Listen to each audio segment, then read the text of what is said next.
Arrêtez de vous tromper vous-même.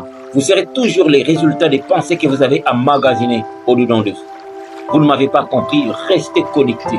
Il est dit en Proverbe 4:23, garde ton cœur plus que toute autre chose, car c'est de lui que viennent les sources de la vie, les sources de l'existence. Alors, garder le cœur, cela ne représente pas seulement les émotions, mais aussi l'intellect, c'est-à-dire l'entendement, et aussi la volonté. Alors, on nous dit de veiller sur ce que nous pensons, de veiller sur ce que nous ressentons, de veiller sur toutes les décisions que nous prenons. En fait, ça doit être une priorité. On doit être vigilant. Levez-vous, il dit en 1 Pierre 5:8, veillez, votre adversaire le diable rôde autour de vous, cherchant qui il pourra dévorer. Alors nous devons veiller plus que toute autre possession matérielle. C'est vrai, il y a des éléments physiques que nous voyons, que nous pouvons toucher, mais le fait de garder nos cœurs doit aller au-delà. Nous devons être subtils et même sensibles parce que la réussite, la sécurité physique, la pureté du cœur doit être la préoccupation primordiale.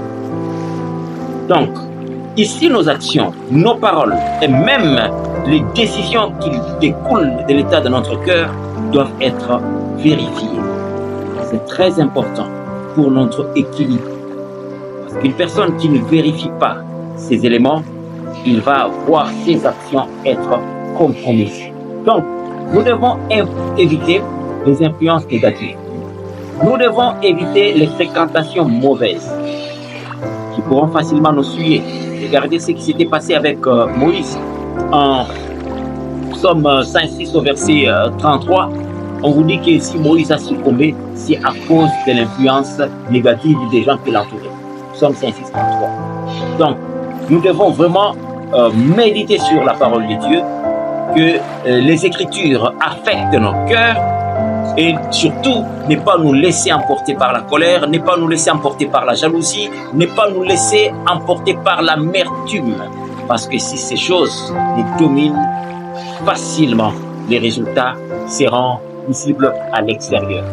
Donc ici, le psalmiste se tenait même devant Dieu pour dire en Psaume 139, verset 23, « Éprouve-moi, connais-moi et sonde-moi, parce que s'il y a quelque chose de mauvais dans le cœur, vite et très rapidement, cela va se manifester à l'extérieur. » Comprenez que l'état naturel du cœur, c'est la méchanceté. Comme le dit Jérémie 17:9, « Le cœur de l'homme est mauvais.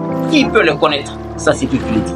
Donc ici, comprenez, comme le dit Proverbe 23:7, l'homme est tel que sont les pensées de son âme. Arrêtez de vous tromper. Prenez la décision de veiller sur votre cœur parce que si vous ne le faites pas, votre état extérieur va manifester ce qui se passe effectivement au-dedans. C'est votre serviteur, Ben Alain Kitenge. Merci et à la prochaine.